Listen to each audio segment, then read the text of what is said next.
नमस्कार, आगाज टाइम्स देख रहे हैं आप। मैं हूं आपके साथ पलक शर्मा। खबर लखनऊ से है, जहां पर अजय राय ने कहा कि मनरेगा मजदूरों और साथी कर्मियों के बकाया राशि का भुगतान तुरंत करे उत्तर प्रदेश सरकार। आज दिनांक आपको बता दें कि उत्तर प्रदेश कांग्रेस कमेटी के मुख्यालय पर आज की दिनांक में एक महत्वपूर्ण प्रेस वार्ता का आयोजन किया गया। ये संयुक्त रूप से उत्तर प्रदेश कांग्रेस कमेटी के अध्यक्ष श्री अजय राय जी एवं अखिल भारतीय राष्ट्रीय कांग्रेस के अनुसूचित जाति विभाग के चेयरमैन श्री आर.पी. गौतम जी के संबोधन किया है। प्रेस वार्ता में माननीय सांसद Tanuj Punia, vice chairman media Shri Manish Hindavi और प्रवक्ता श्री सचिन रावत, श्री संजय दीक्षित एवं सिद्धि श्री जी मौजूद रहे। प्रेस वार्ता में दो गंभीर मुद्दों पर चर्चा भी की गई है। शुरुआत में आर.पी. गौतम के संबोधन में उन्होंने कहा कि आज गोरखपुर के चौरी चौरा में दलित सम्मान समारोह का आयोजन होना था, जिसमें शामिल होने के लिए मैं लखनऊ एयरपोर्ट से गोरखनाथ जाना चाहता था, लेकिन मुझे पुलिस अधिकारियों ने एयरपोर्ट से बाहर आते ही मुझे रोक लिया और पूछने पर बताया कि कार्यक्रम की अनुमति को रात में ही रद्द कर दिया गया था।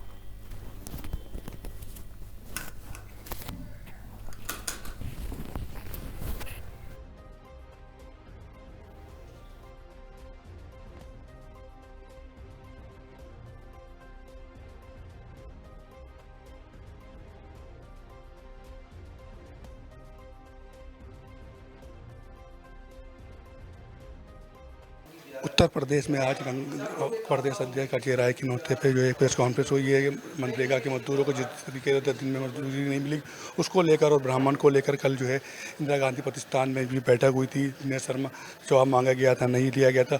हमारे साथ इसी को लेकर बात करने के लिए आएंगे कि बाराबंकी के सांसद हैं तनुज पुनिया जी। देखिए, अभी तो आज की कोई नई बात नहीं है। मनरेगा को ख़त्म करने का प्लान इन्होंने बहुत पहले से बना दिया था।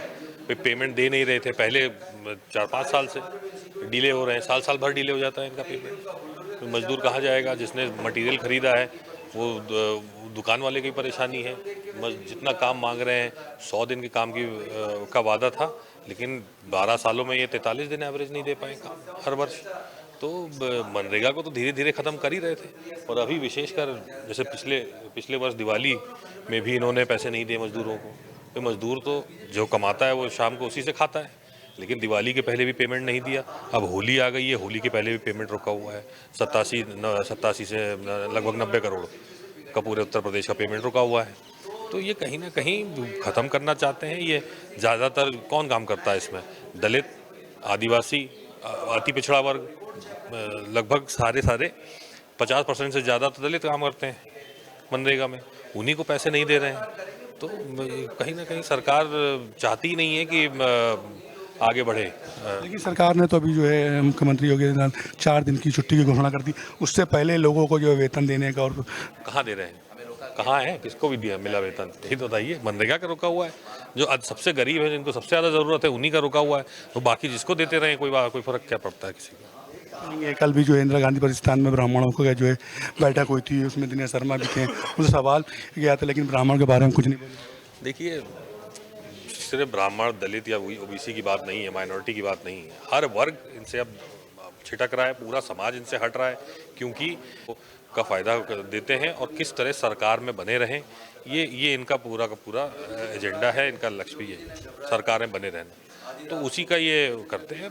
आम जनता की इनको फिक्र नहीं है, इसलिए ब्राह्मण समाज भी इनको धुतकारेगा और दलित समाज भी इनको धुतकारेगा। सब किसी भी समाज की बैठक में जाएंगे, इनको भागना ही पड़ेगा, क्योंकि इनके पास अब देने के लिए जवाब नहीं बचा है। जो जिस तरीके की योगी सरकार ने जिस तरीके से शंकराचार्य के ऊपर जो है FIR कराई थी, उसकी पुष्टि तो थी। अब उनके FIR नहीं हुई है, तो ये कहीं ना कहीं जो है। अब देखिए, ये सब धर्म की बात है। धर्म के बारे में शंकराचार्य से बेहतर कोई बता नहीं पाएगा। उन्हीं के ऊपर अगर ये कर रहे हैं तो बताइए, खुद को सनातन धर्म के रखवाले कहते हैं, इस तरह से रक्षा होगी?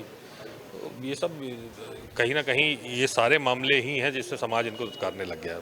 धन्यवाद। तो उत्तर प्रदेश में कांग्रेस के चेयरमैन रहेंगे गौतम जी। आज जो है सर, आज प्रेस कॉन्फ्रेंस हुई है, क्या निर्णय? देखिए, आज हमारा कार्यक्रम चोरा चोरी गोरखपुर में था, दलित संवाद कार्यक्रम, जिसमें दलितों की समस्याएं एवं समाधान, दलितों की दशा एवं दिशा, दलितों की समस्याएं, उन पे चर्चा होनी थी। और उसके लिए हमने बाकायदा संवैधानिक तरीके से परमिशन मांगी थी और गोरखपुर के प्रशासन ने परमिशन दी थी। लेकिन अचानक ही आधी रात को इन्होंने परमिशन कैंसिल की। मैं तो सुबह एयरपोर्ट पे उतरा हूँ, लखनऊ दिल्ली से आया हूँ, तो वहीं पे इतने सारे पुलिस के अधिकारी आ गए, सीईओ आ गए, कई सारे इंस्पेक्टर्स आ गए और उन्होंने कहा हम आपको जाने नहीं देंगे। मुझे तो समझ ही नहीं आ रहा है कि उत्तर प्रदेश में कानून का राज है भी या नहीं।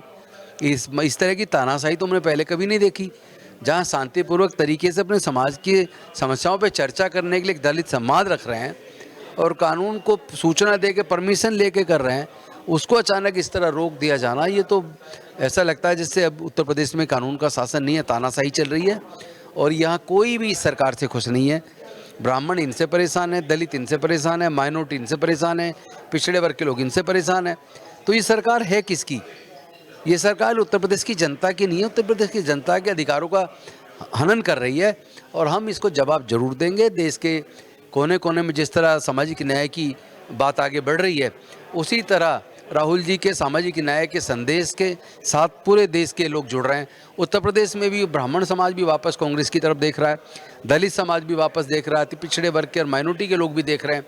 तो कहीं ना कहीं ये घबराहट नज़र आती है योगी जी के अंदर। वो डर गए कि अगर इस तरह दलित भी समाज और ब्राह्मण समाज भी, पिछड़ा वर्ग भी अगर कांग्रेस की तरफ जाएगा तो फिर आने वाले चुनाव में तो बीजेपी की हार निश्चित है। उसी डर और बौखलाहट की वजह से उन्होंने, मुझे लगता है, इस कार्यक्रम को रोका है।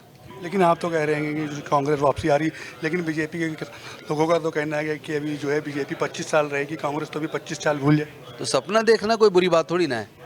अगर बीजेपी ऐसा सपना देख रही है कि 25 साल वो रहेगी तो सपना देखने दीजिए।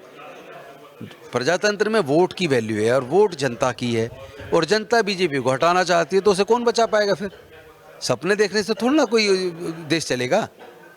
सर आखिरी सवाल जी, कानून व्यवस्था की बात कर रही हैं, लेकिन कहा गया कानून जिस तरीके से जो है लॉ एंड ऑर्डर है, कानून है, व्यवस्था जो है हमारे गू माफिया की और जो तमाम जो है की जो कंट्रोल है।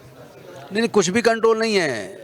इतनी बुरी स्थिति उत्तर प्रदेश में है। अभी आपने देखा होगा 3-4 दिन पहले का वीडियो है, बदायूं के अंदर तो मुस्लिम लोग जा रहे हैं, 3-4 लोग, पीछे से एक बजरंग दल का आता है और स्कूटी साइड में लगा के और तीनों को मारना शुरू करता है। एक बुजुर्ग मुस्लिम उसको भी मारना शुरू करता है और उनको आधा किलोमीटर तक मारते मारते दूर तक जा रहा है वो।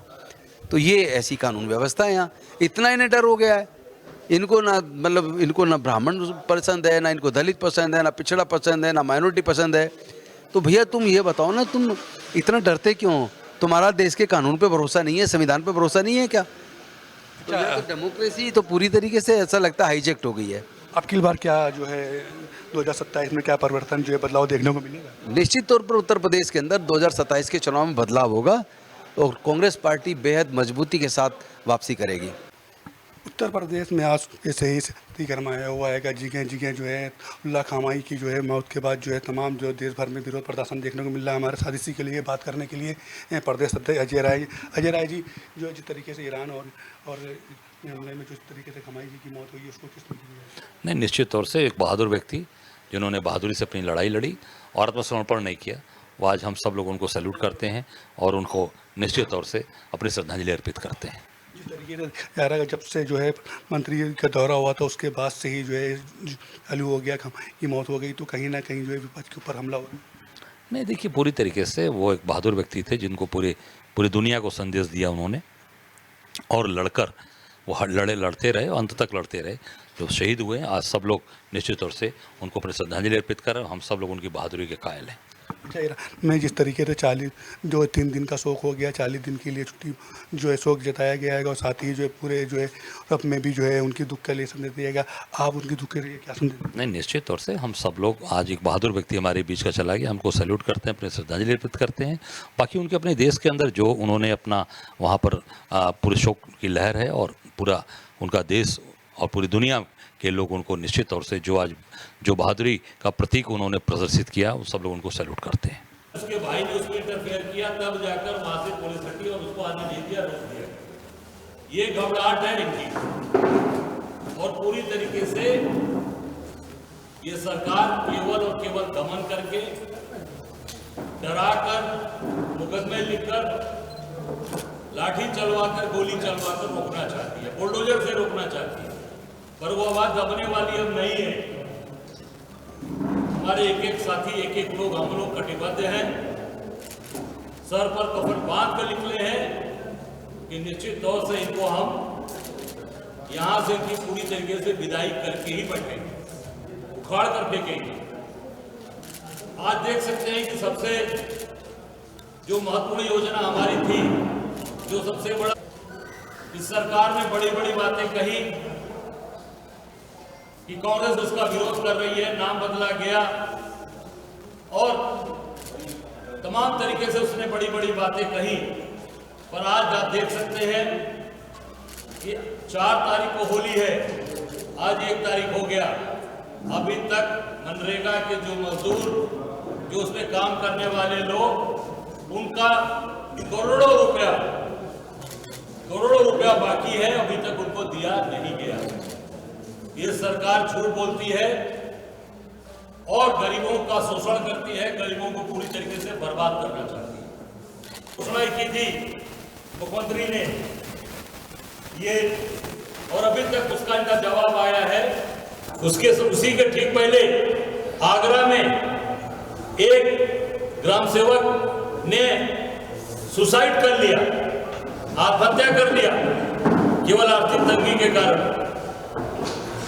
देख सकते हैं आप, ये सरकार चला रहे। अभी आप आदरणीय राजेंद्र पाल जी ने बताया कि फतेहपुर बिंदकी में एक सविता, वहां पर एक जो हमारा ये शिक्षा मित्र, जो जिसकी ड्यूटी चुनाव में लगी थी, बीएलओ अखिलेश कुमार सविता, ये अपनी बेटी के लिए छुट्टी का आवेदन दिया था कि मुझे SIR से मुक्त कर दे, अपनी बेटी की अब शादी कर ले, और वहां की SDM और ADM ने उसको छुट्टी नहीं दिया। और आप देख सकते हैं कि उसके पॉकेट से जो सुसाइड नोट रिकॉर्ड में मिला है, उसमें लिखा है कि SIR 2026 जीवन मुक्ति का टाइटल लिखा हुआ है कि हम जीवन मुक्ति चाहते हैं। अब सोच सकते हैं कि क्या स्थिति बन चुकी है प्रदेश के अंदर। पूरी तरीके से इन सब चीजों को इन्होंने बर्बाद कर दिया और केवल झूठी बातें और बड़ी बड़ी बात करना। जापान गए, सिंगापुर गए, करोड़ों रुपया खर्चा कर आ गए, अभी तक वहां से कोई भी इन्वेस्टमेंट हमारे प्रदेश के अंदर नहीं आया। जय राय ने जो अताउल्ला कमाई की जिस तरीके से जो हो गई, तो उसको लेके उन्होंने सल्यूट किया है और उन्होंने कहा कि हम उनको साथ में जो है हम सल्यूट करते हैं, उनको श्रद्धांजलि के लिए अर्पित करते हैं। कैमरा पर्सन अमित के साथ मैं मोहम्मद एजाज, आगाज टाइम।